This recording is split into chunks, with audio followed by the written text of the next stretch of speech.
हाय पिला माने समस्त को ओडिया सर ओभी यूट्यूब चैनल को स्वागत। भिडियोटी दशम श्रेणी पिला मानक पई दशम श्रेणी ओडिया विषयर पद्य राघवंक लंका यात्रा अनुकूल एही पद्यर आमे व्याख्या आज करिबा।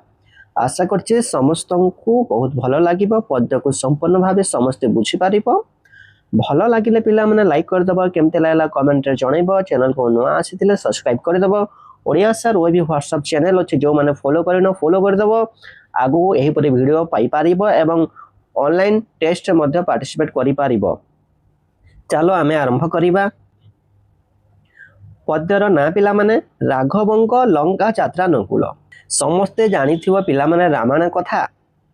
रावण द्वारा माता सीता अपहृता। रावण चोरी करी नहीं जाइछंती सीता को।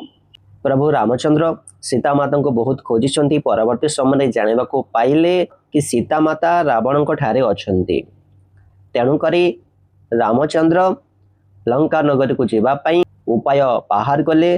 तेबे पिला माने एही पद्यरे रावण द्वारा अपहृता सीता को उद्धार करबा पई श्री रामचंद्रंकर समुद्र रे सेतु बांधिबा बेलर कथा वर्णित होईछि।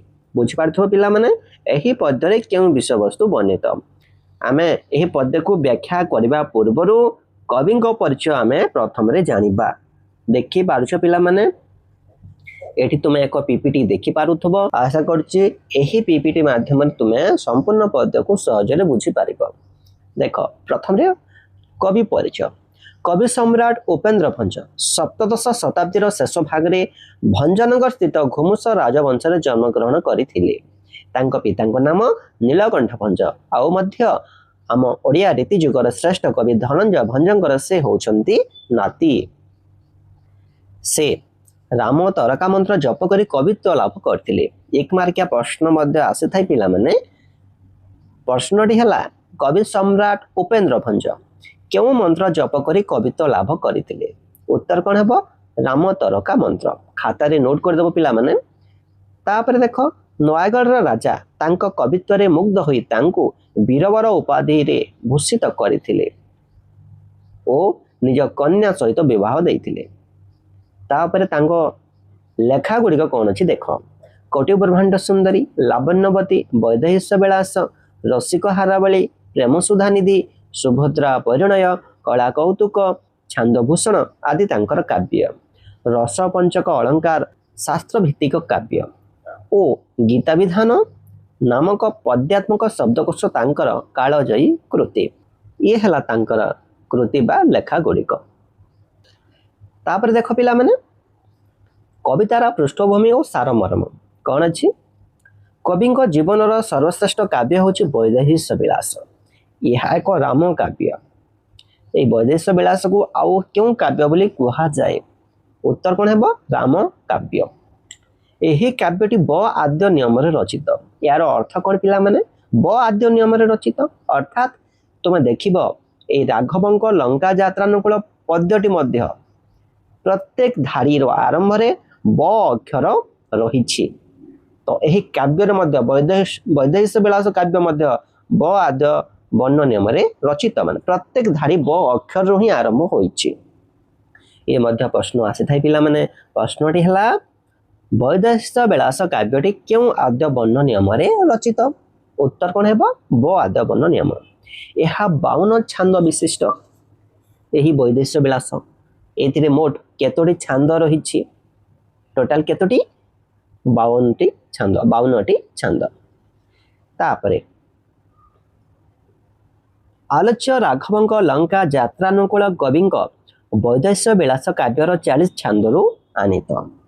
ए जो पढ़ुचे पिला माने राघवंक लंका यात्रानुकूल कविताटी एही कविताटी सही वैदेहिक विलास काव्यर 40 छांदरू आनीत। ये मध्य एक मार्किया प्रश्न आसी थाई पिला माने।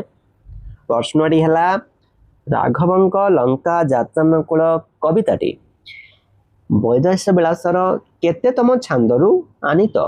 उत्तर हेबो 40 छांद। खाता रे नोट कर दबो पिला माने। तापरे लंकार रावण द्वारा अपहृता सीता को उद्धार करबा पय रामचंद्र समुद्र रे सेतु बांधिबा बेलर कथा एही कविता रे वर्णित।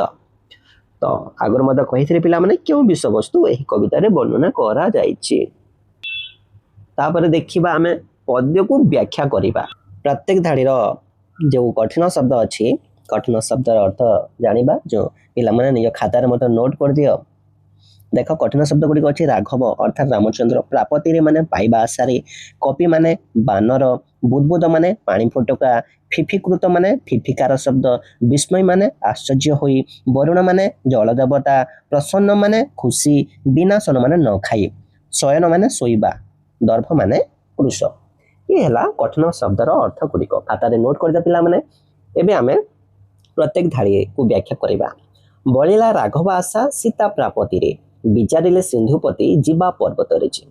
जेहेतु रामचंद्र जानिबा को पाइले कि तांको पत्नी सीता माता लंका नगरी रे रावण को पाखे अछंती, तेणु रामचंद्र विचार कले केमती सिंधुपति की जीवे, सिंधु रे सेतु बांधी लंका नगरी को जीवे।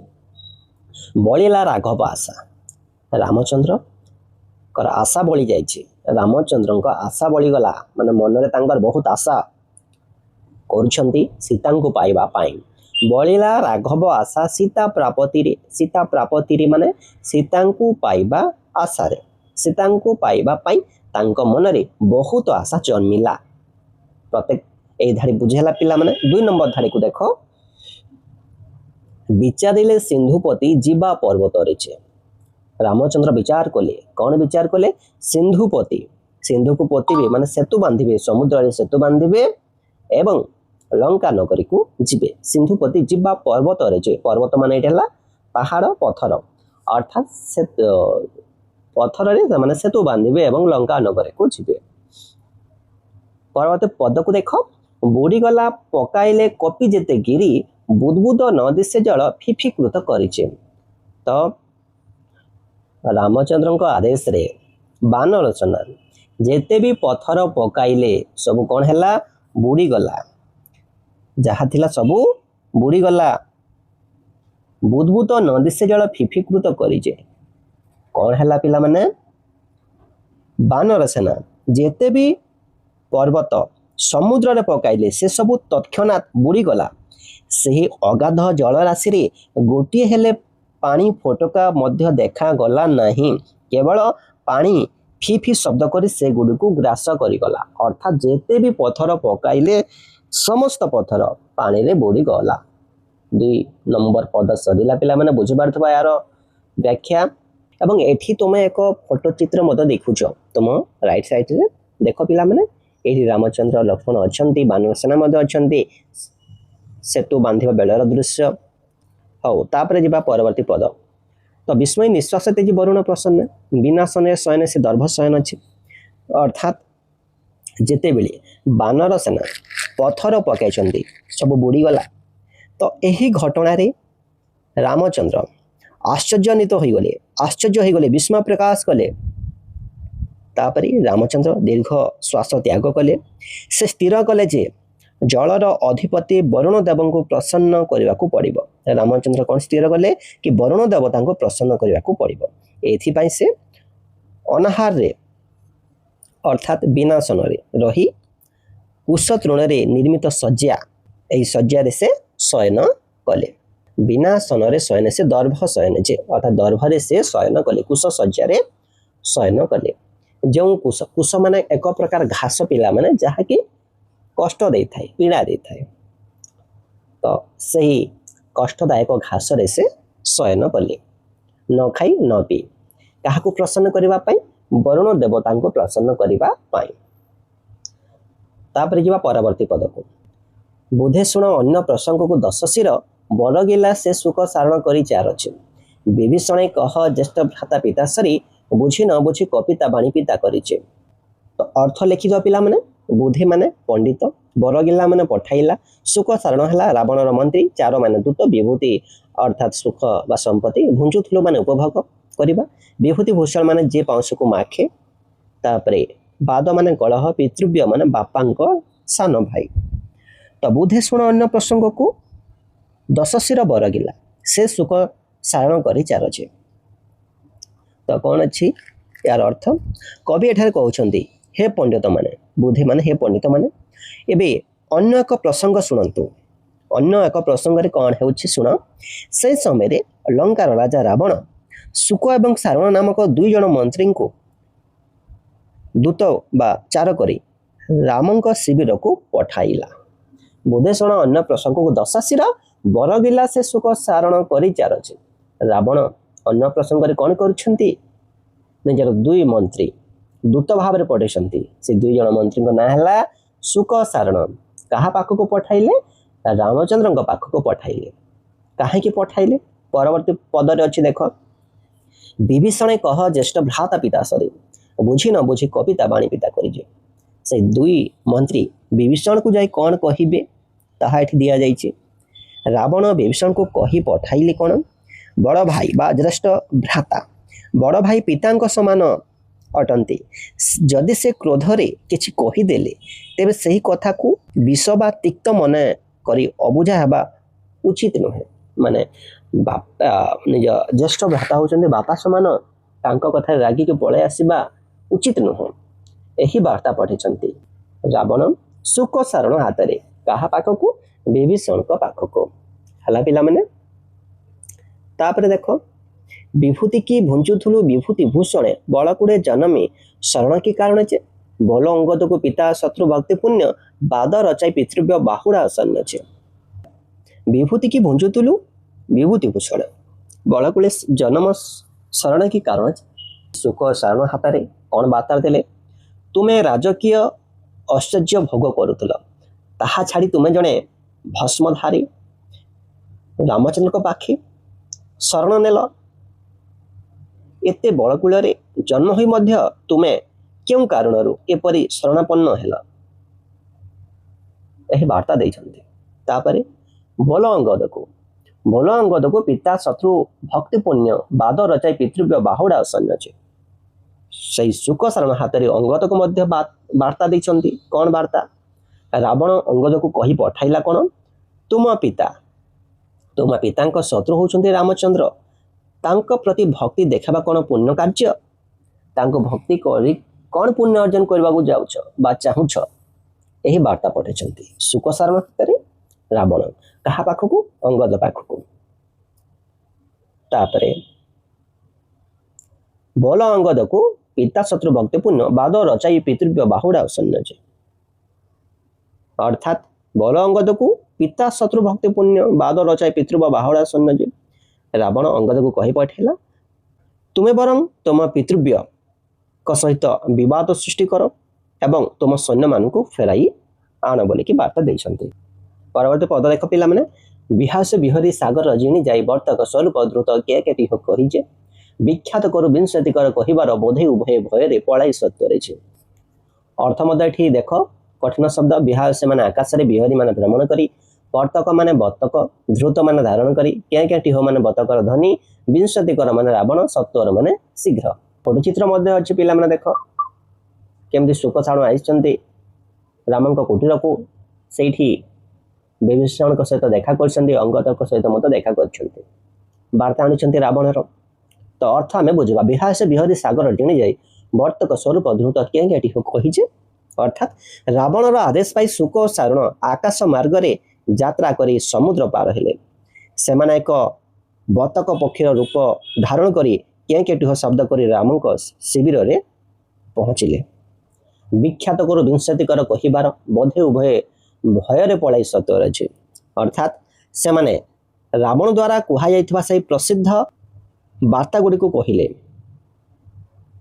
ବିଭୀଷଣ ଅଙ୍ଗଦ ସେହି ବାର୍ତ୍ତା ବୁଝିବା ପରେ ଦୂତଦ୍ୱୟ ପ୍ରାଣ ଭୟରେ ସେଠାରୁ ଶୀଘ୍ର ପଳାୟନ କଲେ। ତ ବିଖ୍ୟାତ କରୁ ବିଂଶତିକର କହିବାର ବୋଧେ ଉଭୟ ଭୟରେ ପଳାଏ, ସମସ୍ତେ କହିଲା ପରେ ସେମାନେ ଭୟରେ, ଶୁକ ସାରଣ ଭୟରେ ସେଇଠୁ ପଳାଇ ଗଲେ।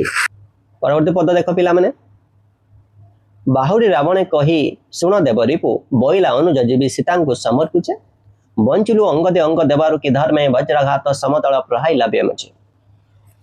ଏଠି କଠିନ ଶବ୍ଦର ଅର୍ଥ ଗୁଡ଼ିକ ମଧ୍ୟ ଅଛି, ତୁମେ ଖାତାରେ ନୋଟ୍ କରିଦିଅ। ଦେବରିପୁ ମାନେ ରାବଣ, ଅନୁଜ ମାନେ ଭାଇ, ତଳ ମାନେ ଚାପୁଡ଼ା, ବ୍ୟାମ ମାନେ ଆକାଶରେ, ବିନ୍ଧ୍ୟ ମାନେ ପର୍ବତର ନାମ, ଭାନୁ ମାନେ ସୂର୍ଯ୍ୟ, ତୋଷୀ ମାନେ ଖୁସି। ହଉ, ଅର୍ଥ ତ ଜାଣିଲ ପିଲାମାନେ, ଏବେ ଆମେ ବ୍ୟାଖ୍ୟା କରିବା।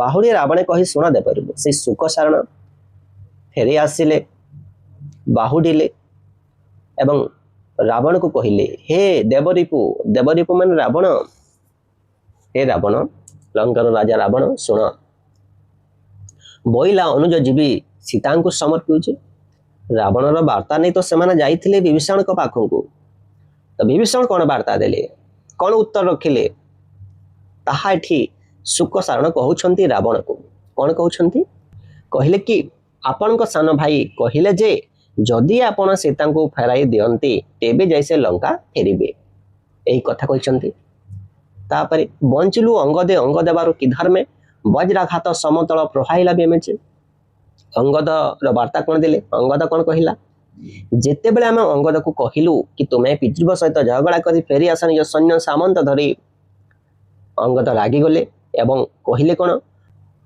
मु बंची थाउ थाउ रावण को निज अंग देवार कौन सी धर्म नहीं बा रावण को बा रावणर पक्ष नेबार कौन सी धर्म नहीं यह कही से व्योम मध्य आकाश मध्य एक वज्रपात समान चापुड़ा प्रहार कले अर्थात अंगद कहले मु रावण को केबे भी सहयोग करी नहीं तांको पक्षरे जीवी नहीं एवं रागी गले एवं व्योमकाश रे से व्योम रे आकाश रे वज्राघात सम वज्रपात सम चापुड़ा प्रहार कले तापर देख बाजी थिले चूर्ण बा पाताले भजी थिबो बिंद भानु तोषी हेले बंचाई दैब जे तो बाजी थिले चूर्ण बा दूत माने कहिले सही चापुड़ा जदि आम देहरे बाजी थांता तेबे आमे चूर्ण हो जाई थांतु किंबा पाताल को चली जाई थांतु सही आघात एते शक्तिशाली थिला जे ताहा विंध्य पर्वत को मध्य चूर्ण करी सूर्यदेव को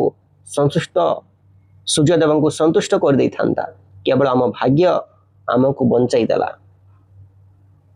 बाजी थिले चूर्ण बा पाताले भजी थिबा बिंद भानु तोषी हेले बंचाई दैब जे आमको जदि सही भयंकर चापुड़ा बाजी थांता आमे चूर्ण हो जाई थांतु बिंध्य पर्वत मध्य चूर्ण हो जाई थांता बोली कि सुक सारण कहिले नेक्स्ट पद देख पिला माने बल केते बोलु बेले जेते शंख सही बारी राशि रे जनित तेते शंख नाही जे वितरण सागर की पांच पचाटिला बिहे राम कुश सज्जा प्रत्युत्तर देला जे विरस को मंद करी मंद आस जन्मे बोले कि करिब एडे हीन पराक्रमे छे तो रावण पचारिले रामंकर सैन्य सामंत उपरे तांका सैन्य संख्या केते बल केते बोलु बेले जेते शंख सही बारी राशि रे जनित तेते शंख नाही छे दूत माने कहिले संख्या गणना रे शंख बा 1 लाख कोटी एक बहुत बड़ संख्या किंतु समुद्र मध्य जेते शंख जन्म होई नाहंती रामंक सैन्य संख्या ताठार मध्य अधिक बोली कहिले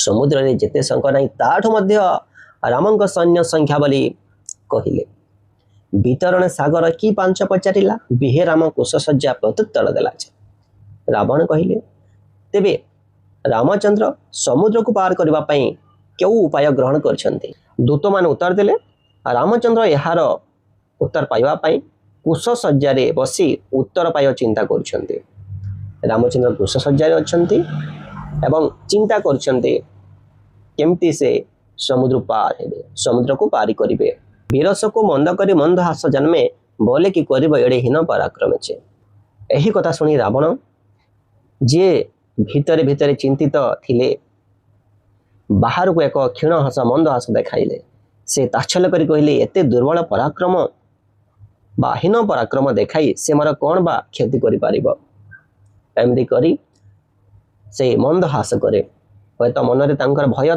थिला तथापि कौन मंद हास करछन्ते रामंकर हीन पराक्रम देखि आशा करछि पिला माने संपूर्ण पद को बुझी पारिथिबो एबे आमे किछि प्रश्न आलोचना करबा एक नंबर देखो पिला माने देवरिपु काहकु कहा जाइछि काहकु रावण को दुई नंबर सुक सारण केउ रूप रे जाइथिले बतक रूप रे तीन नंबर सुक सारण केउ पथरे सागर पार होइथिले आकाश पथरे चारि नंबर रावण कौन कले विभीषण लंका को आश्रय बोली कहिछन्ति कौन उत्तर हबो रावण जदि सीता माता को फेराई देबे 5 नंबर रामचंद्र का सैन्य केते तांकर सैन्य संबंध समुद्र थिबा संकटार मध्ये अधिक 6 नंबर रावण बार्ता शुणी अंगद कौन कले रागी गले एवं वज्राघात सम चापुड़ा प्रहार कले 7 नंबर विंशतिकर किए विंशतिकर होचंती रावण 8 नंबर बाली केउ राज्यर राजा उत्तर हबो किष्किंध्या नंबर 9 कहा भୟରେ सुकसारण लंका को पळाइले उत्तर हम अंगद भୟରେ 10 नंबर कवितार रावणर केउ नीति प्रतिफलित यही प्रश्न पिला माने